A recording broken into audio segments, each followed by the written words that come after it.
السلام علیکم ورحمۃ اللہ وبرکاتہ۔ وعلیکم السلام ورحمۃ اللہ تعالی وبرکاتہ۔ الحمد للہ وحدہ والصلاۃ والسلام علی من لا نبی بعدہ، اما بعد فاعوذ باللہ من الشیطان الرجیم، بسم اللہ الرحمن الرحیم۔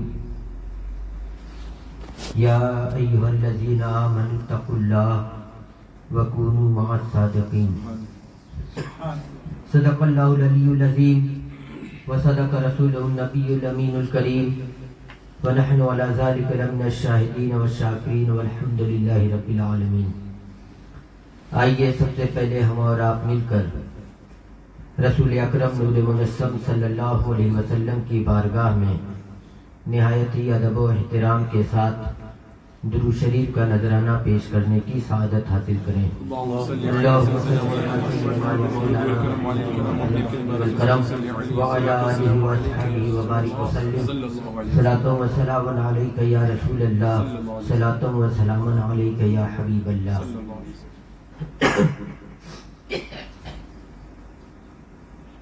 حضرت علامہ مولانا مفتی آفتاب قاسم مدد اللہ العالی کا حکم ہوا تو میں کھڑا ہو گیا، ورنہ اس پوزیشن میں نہیں کہ میں کچھ کہہ سکوں۔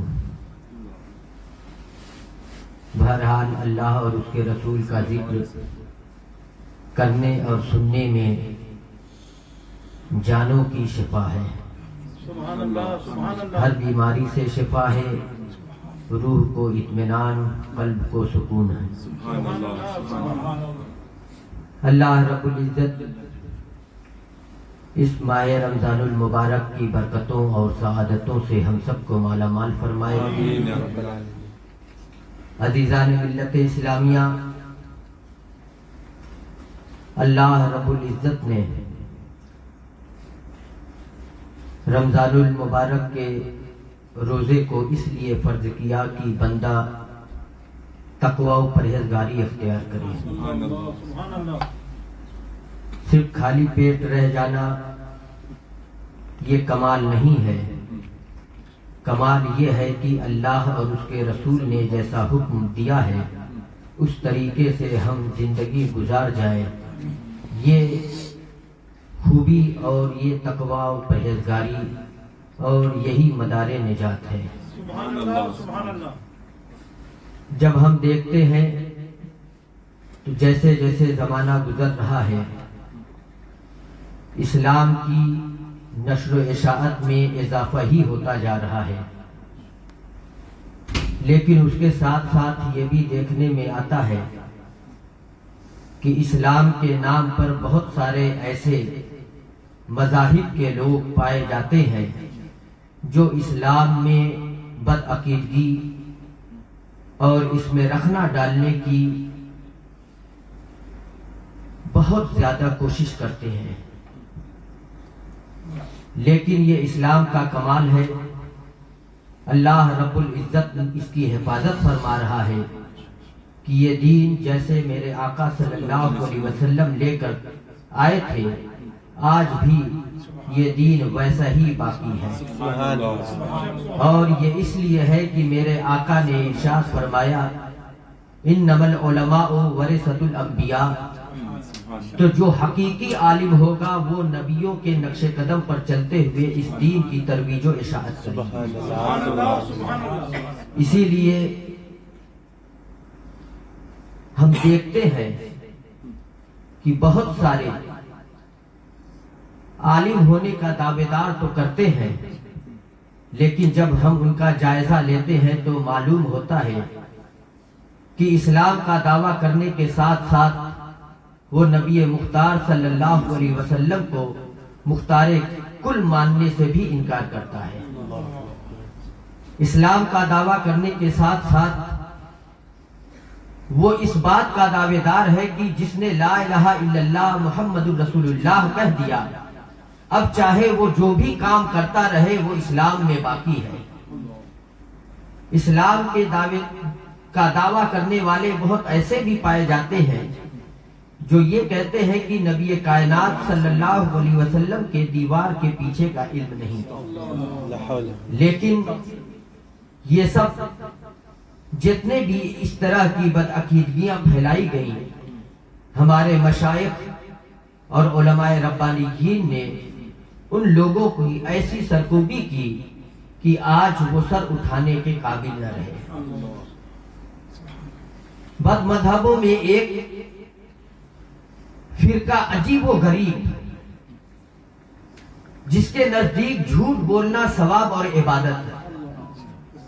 دنیا میں کوئی مذہب، کوئی عقل مند انسان ایسا نہیں ہے جو یہ کہہ دے کہ جھوٹ بولنا یہ عبادت ہے، لیکن ایک ایسی خرافات کا مجموعہ جس کو ہم رافضی کہتے ہیں، ان کے نزدیک جھوٹ بولنا یہ عبادت ہے، بلکہ ان کی کتابوں میں تو یہاں تک ہے کہ سب سے بڑا امام ان کے نزدیک وہی ہوتا ہے، بلکہ امام مومن کامل ان کے نزدیک وہی ہوتا ہے جو پکا جھوٹا ہو۔ یہ ان کی خرافات، لیکن ان کے عقائد کہ قرآن مکمل نہیں ہے، قرآن ناقص ہے معاذ اللہ۔ اور حضرت ام المومنین عائشہ صدیقہ رضی اللہ تعالی عنہا پر تہمت باندھنا، جبکہ اللہ رب العزت نے قرآن مجید میں ان کی براءت کا اعلان فرما دیا، اس کے باوجود وہ ایسا عقیدہ رکھتے ہیں۔ تو ان سب کو ہمارے اسلاف، ہمارے مشائخ، ہمارے علماء ربانیین نے رد کیا اور ان کی سرکوبی وہیں پر کی، لیکن آج وہ ایک نئے لباس میں ہمارے سامنے ہیں۔ اب وہ اپنے عقیدوں کو ایسے اجاگر نہیں کرتے ہیں کہ قرآن مکمل نہیں ہے، وہ اس طریقے سے اپنے آپ کو پیش نہیں کرتے، بلکہ اپنے آپ کو ایک نئے لباس میں کہ ہم لوگ محبان اہل بیت ہیں، حب اہل بیت کے کا نام لے کر وہ ہم سنیوں کے درمیان گھسنے کی کوشش کرتے ہیں اور آسانی سے داخل بھی ہو جاتے ہیں، کیونکہ ہمارا عقیدہ ہے کہ اہل بیت اطہار سے ہم محبت بھی کرتے ہیں اور صحابہ کرام سے بھی محبت کرتے ہیں، ان کے بھی دامن کو تھامے رہتے ہیں۔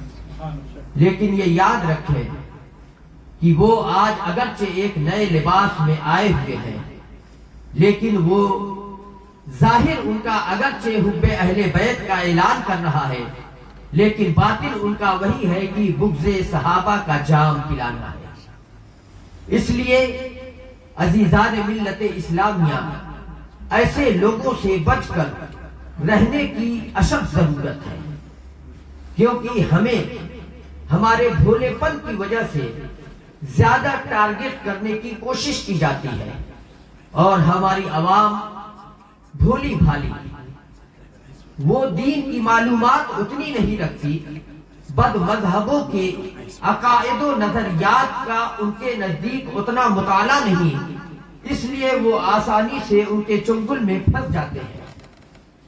اس لیے ایسے لوگوں سے دور رہیں۔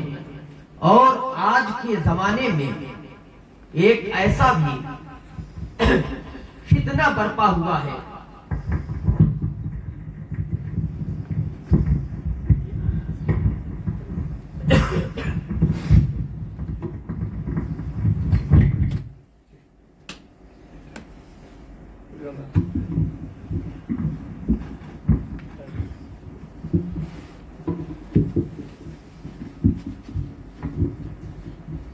درود شریف پڑھ لیں۔ اللہم صلی علی سیدنا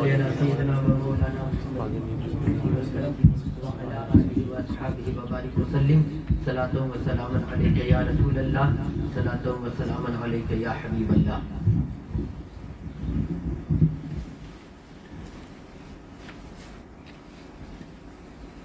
اس وقت ایک عجیب و غریب فلسفہ چلایا جا رہا ہے کہ بنام اسلام ہم سب کو متحد ہونے کی ضرورت ہے۔ اسلام کے نام پر ہم ایک ہو جائیں، کیونکہ جس نبی کا کلمہ ہم لوگ پڑھتے ہیں اسی نبی کا کلمہ وہ لوگ بھی پڑھتے ہیں. جب ہمارا کلمہ ایک ہے، ہمارا قرآن ایک ہے، ہماری نمازیں ایک ہیں، تو پھر ہم میں اتحاد ہونا چاہیے، اختلاف نہیں ہونا چاہیے. اختلاف ظاہر کرنے کے بعد ہم دنیا میں بڑے کمزور ہو جاتے ہیں. اس لیے ضرورت ہے اس وقت کی کہ ہم متحد ہو جائیں. لیکن میں اس بارے میں اپنا کوئی قول نہیں پیش کرنا چاہتا. آج کے 100-200 سال کے علماء کا کوئی قول نہیں پیش کرنا چاہتا. اس بارے میں رسول اکرم صلی اللہ علیہ وسلم کے نواسہ سید الشہداء حضرت امام عالی مقام جنتیوں کے سردار حضرت سیدنا امام حسین رضی اللہ تعالی عنہ کا کردار پیش کرنا چاہتا ہوں. کوئی ایسا ہو جو ان کے بارے میں انگشت نمائی کر سکے، کوئی ان پر اعتراض کر سکے. اگر وہ اعتراض کرے گا تو وہ خود خارج ہو جائے گا.